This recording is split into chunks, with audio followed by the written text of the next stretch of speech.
a vote on a bill from the coalition to trial age verification technology on certain websites.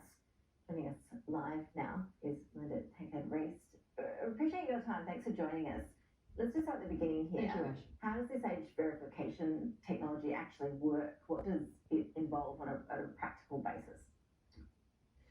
The age verification technology puts one obstacle in place of children being exposed to rape porn, torture porn, sadism, extreme degradation and violence against women. It's being rolled out in 5 countries at the moment, and it's overdue for Australia to follow suit. So what it does is it sets up, there's different methods, but one of them is a third-party approved verifier that checks the ID, shows that you're over 18, and then you get a digital passport. No one keeps that data. It's a double-blind, anonymous way of doing it. Nothing is stored, nothing is kept, but you have a digital passport showing that you are over 18 and can access those sites. Because right now there's nothing to protect children from porn exposure, which is happening to even little kids at the click of a button. So, Melinda, I assume that one of the reasons in this country that things are overdue is that, as we know, there are plenty vested interests here. The industry seems to be against this sort of technology being mandated. It prefers the idea of some sort of industry code to have sites put in place, safeguards really, to try and prevent children from accessing pornography. What would a voluntary code do in your mind? Would it actually do anything to clamp down on this problem? Well, we don't know. The codes are at least 2 years away, and every day of delay means that millions more children are exposed to harmful, violent, degrading content featuring extreme abuse of women. The fact is, why should we wait? We don't understand why the federal government has put the vested interests of a global predatory porn industry whose business model is to groom the next generation of porn consumers before child protection, before the well-being and safety of children.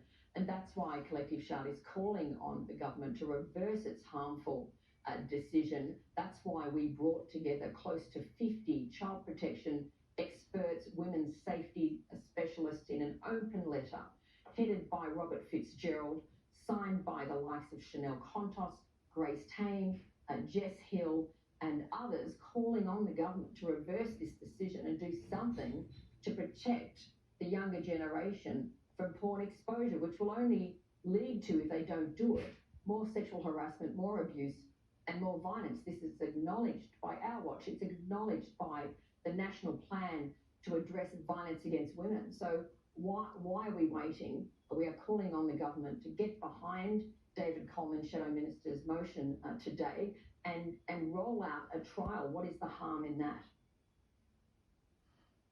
Well, the online porn sites are one thing, but what about the proliferation, really, of porn-style advertising that our kids are exposed to? Some lingerie ads, for example, are really quite next level when you look at them. Is there anything happening in that space? No, there's not. And in fact, Collective Shout has been calling for an overhaul of the self-regulated advertising standards industry for more than a decade. You refer to the pornified depictions of women in certain stores. In shopping centres, for example, family shopping centres. Honey Birdette, a sex store in shopping centres, has been in breach of the advertising code of ethics 70 times now. But it's irrelevant.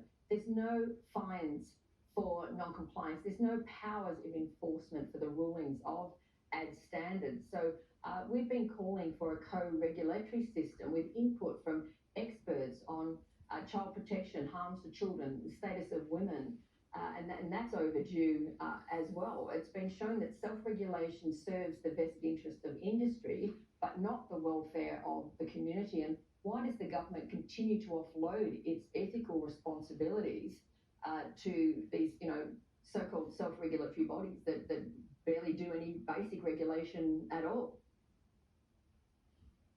Melinda, really appreciate your time. Thank you. We'll be watching closer to see where this age verification issue goes in terms of the politics around that today. Thanks so much.